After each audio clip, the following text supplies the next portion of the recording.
So in this video, I'm going to show you how to remove features, which is going to be kind of strange looking, but then also shrink features as well. The removal part is actually pretty, like, you kind of have to do that first before you shrink features. Otherwise, there's nothing gonna be there's not gonna be anything there to put your shrunken feature on top of. So we're going to, once again, we want to work non-destructively, so we're adding layers, right, rather than actually working on our actual photo. So I'm going to hit the little plus button down here, and we're going to go over to this new tool called clone stamp. So if we think about the word clone stamp, clone means to copy, stamp means to stamp, right? And so what that means is that it's going to allow us to make a copy and kind of paint with that copy, if that kind of makes sense. It'll make more sense when I show you. So what we're going to do, the first thing a lot of people do, they just kind of click and start trying, like, it's not working, it's not working. If we actually read what it says when it's not working, it says could not use the clone stamp because the layer to clone has not been moved or deleted. Click option to define a source point on the active layer.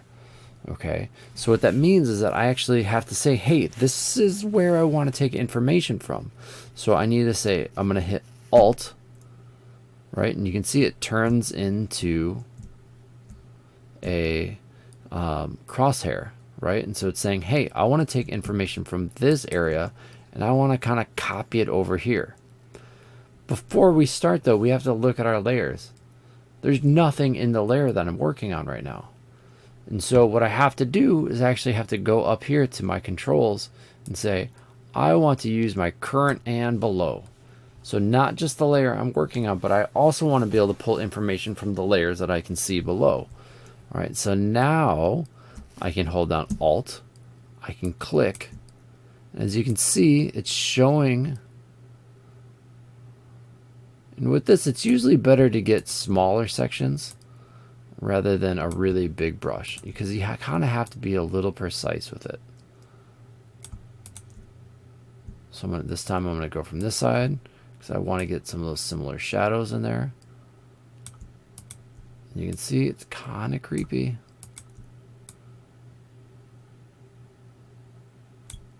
I'm going to take some information from up there.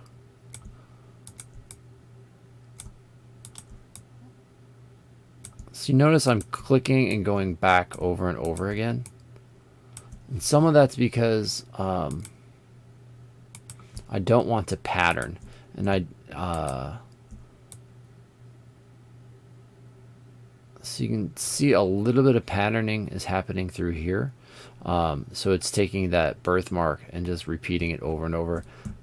So I can kind of take that new spots and kind of cover over that. I think I'm also going to get rid of this to kind of help blend things in a little bit better. So I might go a little bit bigger now.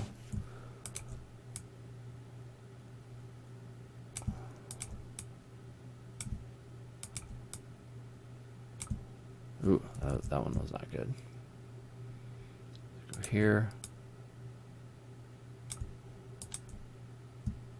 So for it to look good, you kind of need to, like I said, be kind of precise in what you're doing. And kind of pay attention to the little details here and there. I'm going to soften my brush up a little bit. Oh, it's already really soft, isn't it? I'm going to bring my flow down a little bit now too, now that I have a little bit more like stuff to play with. And that'll kind of help with my blending a little bit.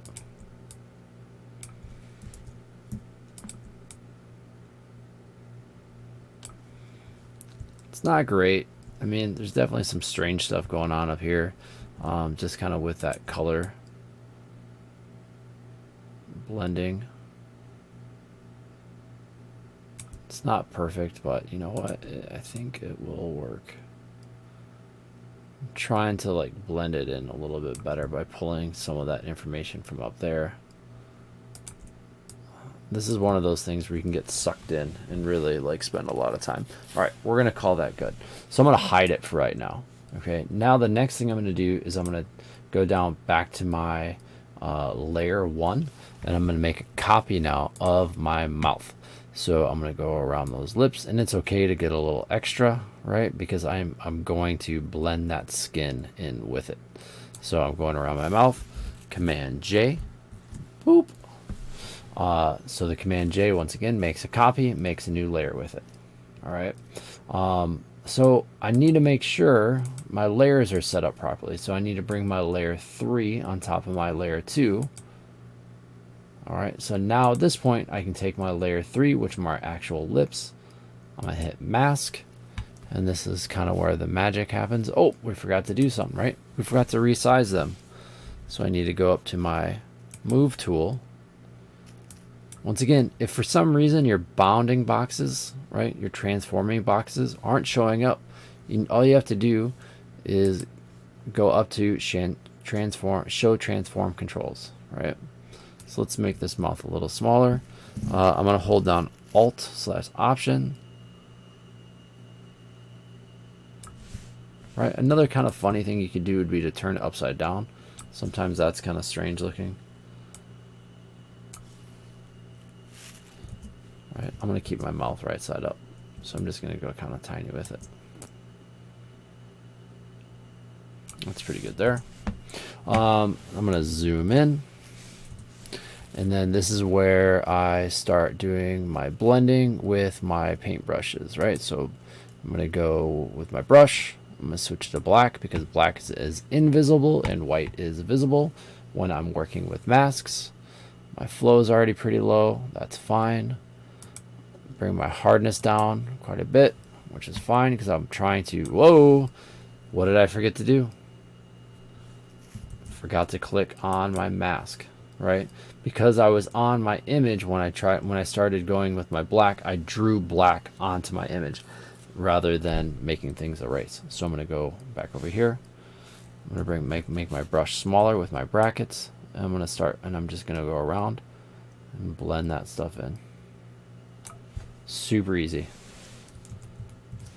And super disturbing. All right, so that's how to remove features and then also shrink features.